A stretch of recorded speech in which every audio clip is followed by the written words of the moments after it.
Hey neighbors, Kevin here with eTrailer, and today I'm going to be showing you how to install the Curt 7-pole trailer connector here on our 2023 Kia Sorento.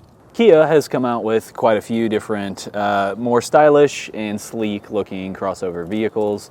A lot of these SUVs are getting pretty popular in the market right now, so a lot of people are trying to now transition into outdoor activities. Maybe you're hauling a few things, maybe you have to pack the whole family, but just don't have all the space to put all of your belongings into your vehicle at the same time.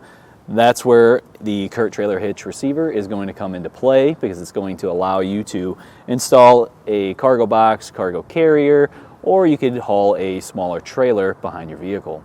Trailer wire harness connector is going to be an essential component when you're towing a trailer, just because you have to transfer your traffic signals from your vehicle back to the trailer so that everybody knows what your intentions are and everyone can get home safe. With our Sorento today, it did have the factory tow package, so we were able to easily just plug right in with our wire harness. Now, the unfortunate part of this is Kia did not run a 12-volt power wire, so if you're using a brake controller like the Curt Echo with your 7-way, or maybe you just want to add lights to a bike rack or something like that, you would have to run a separate wire for power back to the battery. Another way you could do that would be to just pick up the 4-pole wire harness instead. You could still plug in, but instead of using this 7-way, you'd want to go with the ETBC7, which is our 7-way installation kit, which is going to have a few other wires that you're going to have to run as well. That will include a brake controller wire if you want to run it all the way up into the dash, as well as the power wire that would run out to the battery, and all the little knick-knack hardware stuff that you would need to get it all installed. As far as installation goes, this is something you can easily do at home. You don't even need a lift. It's going to be minimal tools. You're really just using a flathead screwdriver and a couple of sockets to get this in place. One thing I do want to mention is that it does not come with a mounting bracket, so you'll want to look into getting the no drill mounting bracket, as well as either a 7-pole or a 4-pole mounting bracket to connect to that no drill bracket so that you can hold your connector. With all that being said, let's get back in the shop and show you how we did it. We're going to remove this plastic cover right here. There's going to be a couple of push pins to remove, and then 2 nuts right here that go up into the framing. So when you're pulling on these, you're also going to need to kind of pry down, because these don't want to just come off. They'll just sit there and spin. But we'll go ahead and get the push pins out first, make this a little bit easier.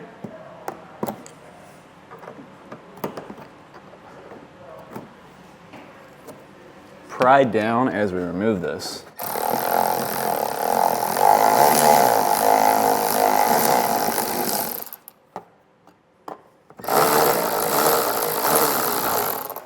Once you have that off, you can see right here is the little pin that is holding our wire harness for the factory tow package in place. So if you just pop that out, we can pull this out so that we can actually see what we're working with. Right here, we'll pop off the little plastic cover, and that reveals our wire harness.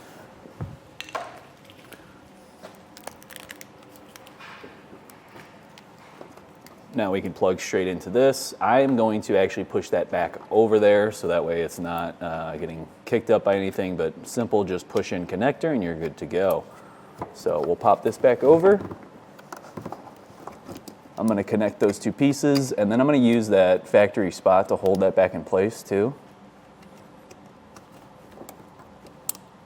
There we go, clicked in, and we'll pop that right back.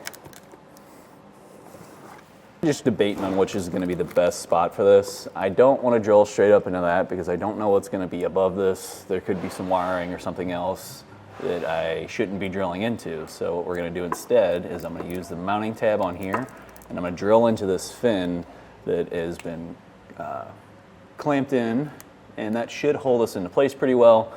These do come with a double-sided tape that you can put on here and then kind of stick onto a spot, but usually that double-sided tape fails after so long. Typically over a hot summer, that glue is going to heat up and then cool down, heat up and cool down, and then it just kind of loses its stickiness, and then the whole thing will fall off, and then this is just going to be rattling around in the back.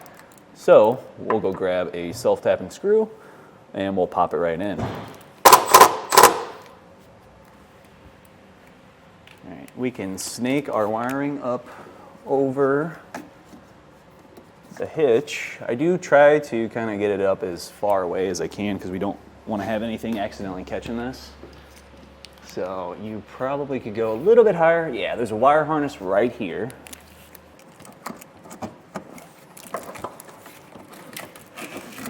There we go. And it's right out where we're going to be placing our mount for the 7-way. The next step is going to be connecting our 7-pole wire with our 7-pole connector. And to do so, we are going to need a mounting bracket, which will not be included with this kit. So you'll want to look up the no drill mounting bracket. And for this vehicle, we went with the short just because the long is going to be a little bit too long. It's going to look a little goofy sitting all the way out here. So you want the short no drill mounting bracket. And then we have our pole lock 7-pole connector mounting bracket. And we will stick our wiring through there. There's only going to be one way for this to go on, and it's going to click right in. It is a tight fit. And then we can start using our included hardware with that mounting bracket to get our connector in place. Then we can just tighten this down. Using the included zip ties, I'm now going to secure our wiring. With how we had to run it, we don't really have too much slack, so this is actually going to be super simple. We're just going to kind of leave a little bit of slack at the back, just because I don't want to bend those up too tight. And I'm going to just run this zip tie right over our hitch to hold it up in place.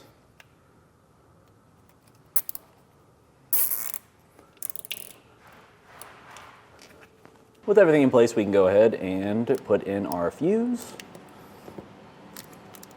Close it off, and then we can reinstall that plastic trim panel right here after we just took that up out of the way. We'll pop in our 3 push pins.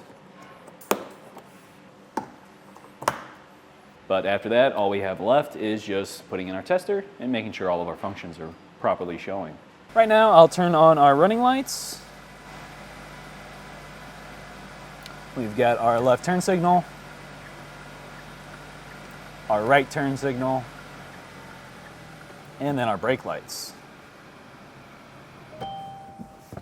Well, I think that about does it for today's look at and installation of the Curt 7-pole trailer connector here on our 2023 Kia Sorento.